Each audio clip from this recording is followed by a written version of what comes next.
Le canal lombaire étroit se définit par une diminution du diamètre du canal lombaire et par une compression secondaire du système nerveux qui s'y trouve. Pour bien comprendre, plongeons-nous dans l'anatomie du corps humain. Au milieu de nos vertèbres se situe le canal vertébral dans lequel chemine le système nerveux.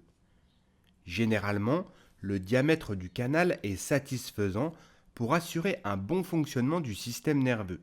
Mais, dans certains contextes pathologiques, le canal va se rétrécir et comprimer le système nerveux. Ce n'est pas forcément la moelle épinière qui est comprimée, contrairement à ce que l'on pourrait croire, car cette dernière s'étend des cervicales jusqu'aux premières lombaires. En dessous, il s'agit des racines nerveuses de la queue de cheval. Dans le cas du canal lombaire étroit, c'est donc ces racines qui vont faire l'objet du syndrome compressif. Quelles sont les causes du rétrécissement du canal lombaire? De nombreuses étiologies peuvent être impliquées dans le canal lombaire étroit. Les plus fréquentes sont les prédispositions génétiques et les causes dégénératives, telles que l'épaississement du ligament jaune, structure vertébrale qui a une certaine affinité avec le système nerveux, l'arthrose avec les excroissances osseuses qui l'accompagnent, et les hernies discales orientées dans le canal lombaire. Généralement, la compression va donner des symptômes neurologiques dans les membres inférieurs, de façon symétrique. Il peut s'agir de fourmillements, de picotements, de brûlures, de crampes, etc. Nous parlons de claudication intermittente.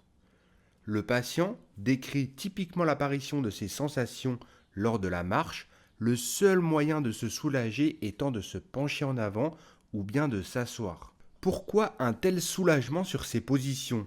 Tout est lié à la mécanique même de la colonne vertébrale.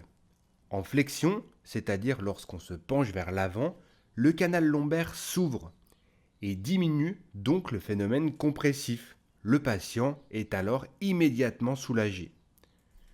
A contrario, en extension, lorsque l'on cambre le dos, le diamètre du canal lombaire diminue et donc la compression est majorée, tout comme les symptômes ressentis.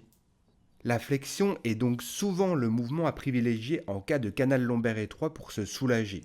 Maintenant que vous avez bien compris la pathologie du canal lombaire rétréci, quels sont les différents traitements possibles? Je vous donne les grandes pistes thérapeutiques qui sont à indiquer au cas par cas. Il y a tout d'abord les médicaments pour soulager vos douleurs. Il peut s'agir d'antalgiques ou encore d'anti-inflammatoires. Il y a la kinésithérapie. Elle se compose de la physiothérapie telle que le massage pour soulager les douleurs et également la rééducation avec les mobilisations articulaires et le renforcement musculaire. L'objectif étant souvent d'insister sur la flexion vertébrale comme nous l'avons abordé précédemment.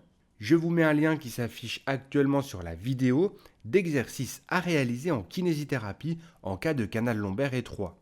Le maintien de l'activité physique est recommandé pour garder une certaine autonomie et éviter de décompenser. Il faut bouger en fonction de ses douleurs. Il n'y a pas de contre-indication en termes d'activité. Il faut faire ce qui vous correspond et ce que vous aimez. Dans certains cas, l'infiltration peut être indiquée. Elle consiste à injecter des substances actives telles que des corticoïdes au niveau de la zone comprimée et inflammée, à proximité du système nerveux. L'infiltration est contrôlée par imagerie afin d'être la plus précise possible. Enfin, pour une minorité des patients, la compression et les symptômes étant trop importants, il faudra passer par un acte chirurgical visant à élargir le canal lombaire et ainsi décomprimer le système nerveux. Voilà pour cette vidéo qui, je l'espère, vous a plu. Si c'est le cas, mettez un pouce en l'air et abonnez-vous à la chaîne si ce n'est pas encore fait. Si vous avez des questions, ça se passe dans les commentaires.